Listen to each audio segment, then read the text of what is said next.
Hi everyone, hope you're well. I am using my new laptop. I know the video quality isn't as good, but I've just checked this and the volume seems to be okay. To be honest, the upload time is just a lot quicker. I'll still upload videos on the old laptop because the quality is overall better, but I'm busy today, but I don't want to overlook this. I think it's important to talk about. For that reason, I'm uploading it here.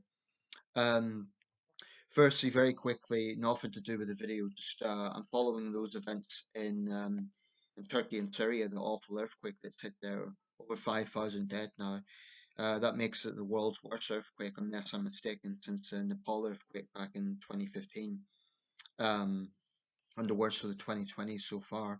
Of course, it's in a part of the world that's no stranger to earthquakes, but you sometimes wonder, how do people psychologically cope? I mean, there's the death and the injuries, but knowing that it's a seismically active part of the world and this sort of thing could happen every few years. I've always wondered about that. Same in countries like Indonesia and Iran. Anyway, I want to do a review of a short film, and I don't usually review short films, but I think this one was thought provoking and worth talking about. It's called May I Have the Seat, and the director is Tabish Habib, if I'm pronouncing that correctly, Pakistani director. It's from Omaletto. They're well known for producing lots of good quality short films. It just shows that you can have a low budget, but you just have some good acting and a thought-provoking story. It can be just as powerful as any full-length film or any longer film, I should say. Um, I'll put a link to it, of course, but before listening to the rest of this video, there will be spoilers. I will be talking about it and my thoughts on it. I strongly recommend watch the film first. Click on the link below, watch the film, and see what you think. Um, it's not graphic, but it is a little bit uncomfortable to watch at points because it shows an escalating situation. Very good acting. I don't know who the actors are. I think they were credited at the end, but it was powerful acting. And this is it basically. I like to say spoilers here, so do watch the film first. But basically, it's set in Lahore on a typical day. A young woman who's pregnant is waiting for public transportation, and a rickshaw driver pulls up and asks where she wants to go. But because he calls her dollface, that makes her a bit merry. And you sort of think that your initial thought is, okay, well, this is South Asia, women, in that part of the world, harassment against women is a serious problem. So you're sort of sympathetic to her, and you think that's the angle where this is going.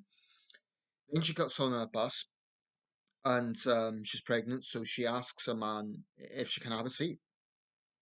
Now, the man, middle-aged guy, teaching his son, or yeah, he's just sitting there teaching his son, and he refuses.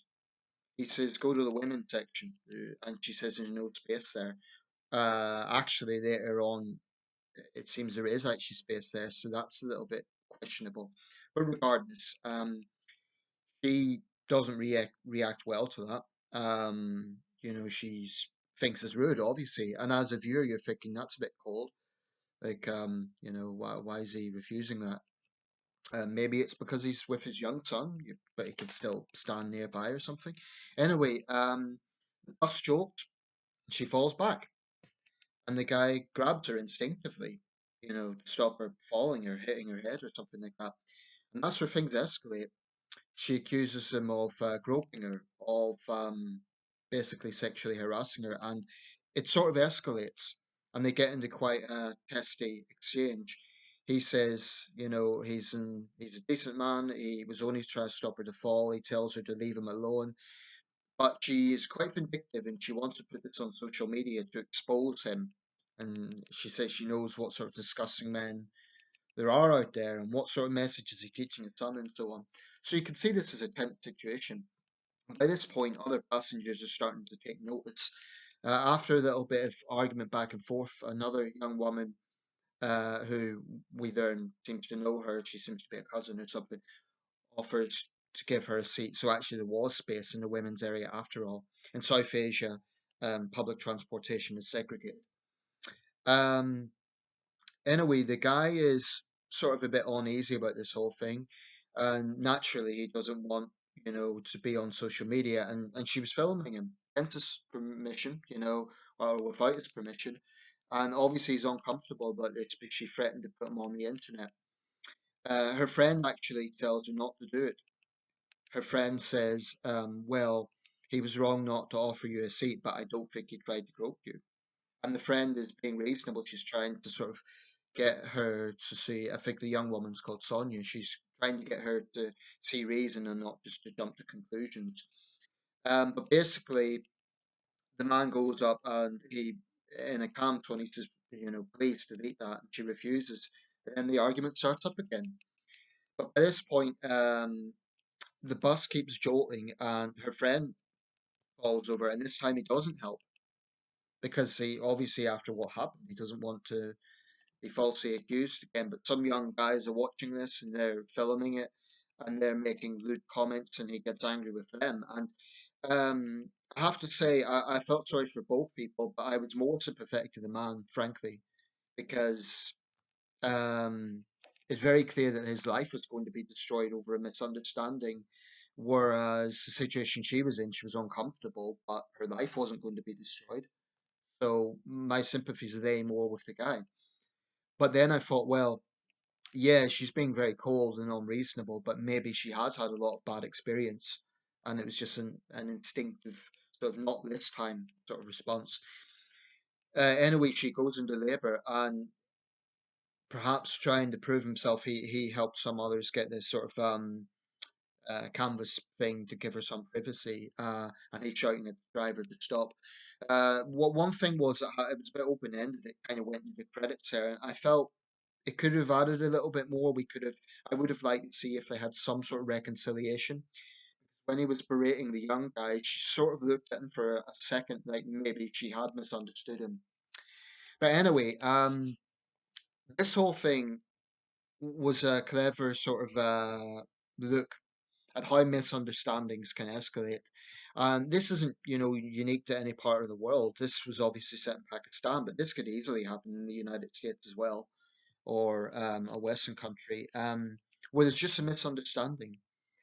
And then, in the past, people would have argued, but now we have the toxic influence of social media and just people sticking their nose into things. And I've mentioned this before. One thing I hate is how we see these clickbait videos which show maybe 1 minute of an exchange and you don't see the whole context. And although this was obviously fictional, it's a very plausible situation. Filming the guy against his without his permission. And he's saying he's innocent, but she's calling him all these names like a groper and a pervert and all. And you know, imagine his life will get destroyed. So it just shows how voyeuristic society can be. All societies in a way. And it's very sad. It's very sad. Not to go off on a tangent, but I remember Douglas Murray wrote a case about a woman who was, I'm not sure if it was groped or assaulted, like mugged, basically, on the New York subway not long ago. And the comments were about how no one intervened.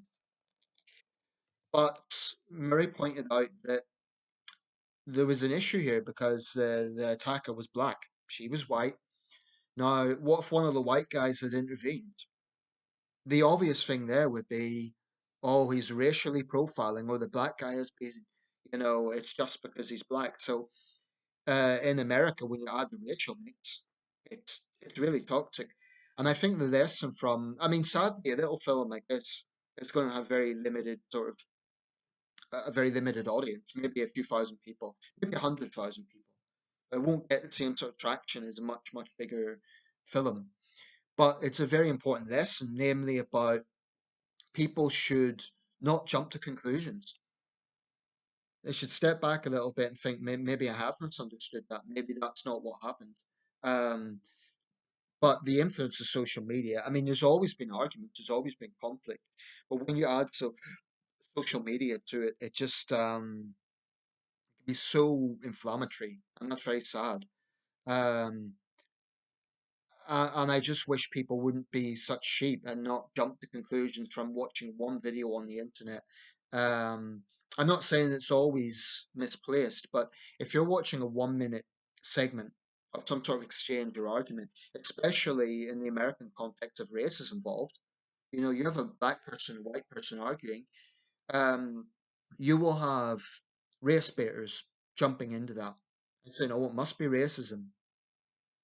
And maybe it's not. Maybe they just don't like each other personally.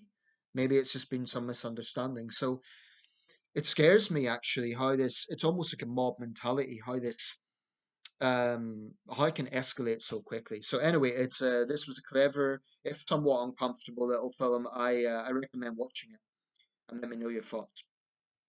I'll put a link obviously under this.